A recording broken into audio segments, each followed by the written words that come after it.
Hello दोस्तों, achievers ICS academy के इस ऑनलाइन यूट्यूब प्लेटफॉर्म पर आप सभी का हार्दिक स्वागत है।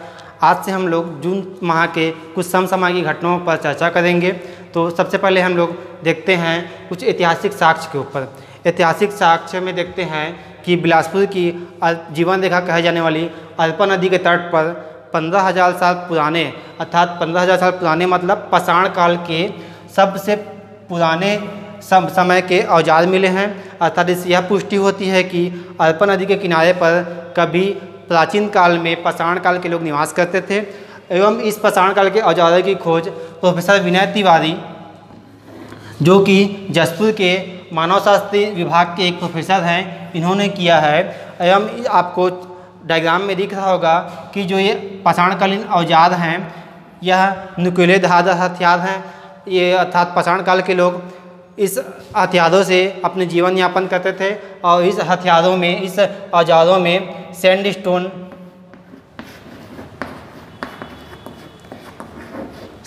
के औजार मिले हैं और क्वार्टजाइट के कुछ औजार मिले हैं और इसमें पाषाण काल के कुछ औजार मिले हैं। तो इस प्रकार हम देखते हैं कि इस टॉपिक से क्वेश्चन कैसे आएगा। इसमें यह पूछा जा सकता है कि अभी हाल ही में उत्खनन के दौरान पाषाण काल के औजार किस नदी के तट के किनारे मिले हैं। तो आप लोग इसे बता सकते हैं कि अल्पा नदी के किनारे मिले हैं। एवं प्रोफेसर विनय तिवारी किस जिले में प्रोफेसर हैं, तो ये भी बता सकते हैं कि ये जसपुर जिले में प्रोफेसर हैं। उसके बाद हम लोग देखते हैं नेक्स्ट स्लाइड में कुछ ऐतिहासिक और घटनाक्रम, जैसे कि हम देखेंगे बस्तर संभाग के सुकमा जिले में 1000 साल पुराने बहुत सारी दर्जनों मूर्तियाँ मिली हैं। उस मूर्तियों में बताया जा रहा है कि यह नागवंश के काल की है और इस मूर्तियों का संबंध 7वीं से 13वीं शताब्दी के आसपास बताया जा रहा है। उसी प्रकार हम लोग अगला टॉपिक देखते हैं कि छत्तीसगढ़ के मंदिरों की नगरी कहे जाने वाले आरंग प्रदेश में एक अंधियार खूब तालाब है। इस अंधियार खूब तालाब में JCB से खुदाई के दौरान 1-2 मूर्तियाँ मिली है। उन मूर्तियों में एक मूर्ति है आदि देवी चामुंडा एवं एक भगवान विष्णु की मूर्तियाँ है। ये दोनों मूर्तियाँ खंडित अवस्था में मिली है और इस मूर्तियों का संबंध 6वीं से 7वीं शताब्दी के आसपास बताया जा रहा है। और इस मूर्तियों 6वीं से 7वीं शताब्दी के आसपास पांडुवंशी काल, जो हम लोग छत्तीसगढ़ इतिहास के समय पढ़ते हैं, उनका काल था। तो इसका संबंध यही से मिलता है कि 6वीं 7वीं शताब्दी के आसपास पांडुवंशी राजा यहाँ पे शासन करते थे और उन्हीं लोगों ने इस आदि देवी चामुंडा भगवान विष्णु की मूर्तियों को यहाँ पर बनाया है। तो इसमें यह पूछा जा सकता है कि अंधियार खूब तालाब कहाँ हैं और पांडुवंशी काल के अभी नए उत्खनन कार्य में कौन से साक्ष्य मिले हैं। उसके बाद हम लोग देखते हैं नेक्स्ट स्लाइड में, उसके बाद हम देखते हैं कि रायपुर में एक बहुत पुराना दरवाज़ा, जिसे बोलते हैं केसर हिंद दरवाज़ा, जो कि रायपुर में है, इसे 1877 में महारानी विक्टोरिया के स्वागत में बनाया गया था। और इस केसर हिंद दरवाज़ा का एक और नाम है लाल दरवाज़ा। तो यह बहुत इंपॉर्टेंट है और इसका छत्तीसगढ़ के किसी भी इतिहास के पुस्तक में इसका उल्लेख नहीं किया गया है। उसके बाद हम देखते हैं छत्तीसगढ़ सरकार की कुछ उपलब्धियाँ। तो हम लोग देखेंगे कि छत्तीसगढ़ में माउंटेन मैन कहा जाने वाला सबसे पहले माउंटेन मैन कौन है? राहुल गुप्ता। उसी प्रकार छत्तीसगढ़ में देखेंगे पहली महिला पर्वतारोही कौन है? नैना सिंह धाकड़। इन्होंने अभी हाल में माउंट एवरेस्ट पर फतह हासिल की और उसके पहले इन्होंने माउंट लोत्से पर भी फतह हासिल की।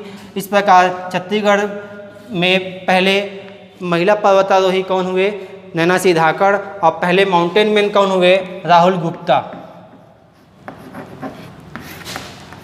इसके बाद हम लोग देखेंगे कि इनके इस उपलब्धि के बाद प्रदेश सरकार ने घोषणा किया कि बस्तर में पर्वतारोहण अकादमी बनाया जाएगा, जिससे माउंटेनिंग के लिए इंटरेस्टेड लोगों को यहाँ पे पर्वतारोहण के प्रशिक्षण दिए जा सके।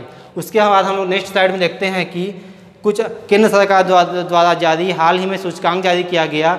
उसमें देखेंगे नीति आयोग द्वारा जारी लैंगिक समानता सूचकांक में छत्तीसगढ़ देश में प्रथम स्थान पर है।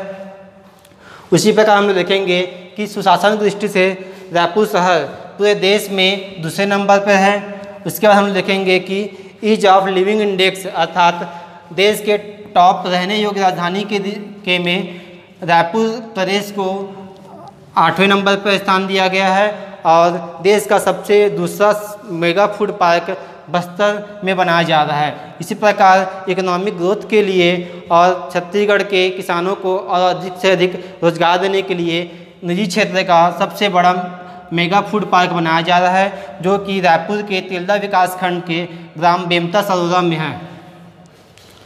ठीक है, उसके बाद हम लोग देखेंगे कि इसके बाद हम देखेंगे कि वन लाइनर फैक्ट के रूप में तो यहाँ पे सबसे इम्पॉर्टेंट करंट अफेयर है जो निश्चित तौर पे ही किसी न किसी एग्जाम में पूछा जाएगा। इसको देखेंगे कि मछली पालन को छत्तीसगढ़ में अब मिला कृषि का दर्जा, अर्थात छत्तीसगढ़ में कृषि का दर्जा देने के बाद मछुआरों को अधिक प्रोत्साहन मिलेगा और प्रदेश सरकार द्वारा यह घोषणा भी की जा चुकी है कि मछली पालन के लिए मछुआरों को बोनस भी दिया जाएगा। उसी प्रकार हम लोग देखेंगे कि बस्तर क्षेत्र जहाँ पे विविधताओं का प्रदेश है, वहाँ पे अनेक प्रकार की तितलियाँ मिलती हैं। उस तितलियों को के अध्ययन के लिए पूर्व IPS अधिकारी संजीता गुप्ता ने एक बुक का विमोचन किया है जिसका नाम है बटरफ्लाई ट्रेजर ऑफ छत्तीसगढ़। इस बुक में छत्तीसगढ़ में पाई जाने वाली कुल 170 प्रकार की तितलियों का उल्लेख किया गया है। उसके बाद हम लोग देखेंगे राज्य पिछड़ा वर्ग आयोग के अध्यक्ष सियाराम साहू, राज्य पिछड़ा वर्ग आयोग के अध्यक्ष को इस बार प्रदेश सरकार द्वारा कैबिनेट मंत्री का दर्जा दिया गया है। उसके बाद हम लोग देखेंगे कि छत्तीसगढ़ में पर्यटन क्षेत्र को बढ़ावा देने के लिए केसकाल घाटी में आगे टाटामारी गांव पड़ता है, वहां पर एक ग्लास का ब्रिज बनाया जा रहा है। 2 पहाड़ों को जोड़कर ग्लास का ब्रिज बनाया जा रहा है, जहां पे बहुत ही मनमोहक दृश्य देखने को मिलेगा और इससे छत्तीसगढ़ में पर्यटन क्षेत्र को बढ़ावा मिलेगी। उसके बाद हम लोग देखते हैं दुर्ग संभाग का पहला बायोडाइवर्सिटी पार्क पाटन के ग्राम फुंडा में बनाया जा रहा है। उसके बाद हम लोग देखेंगे कि सरगुजा संभाग के लोगों को के लिए प्रदेश सरकार ने सौगात लाई है। सरगुजा संभाग के लोगों के लिए माँ महामाया एयरपोर्ट का बनाने का घोषणा किया गया है, जिसे अंबिकापुर शहर में बनाया जाएगा। तो दोस्तों, आज का वीडियो लेक्चर फिलहाल यहीं तक।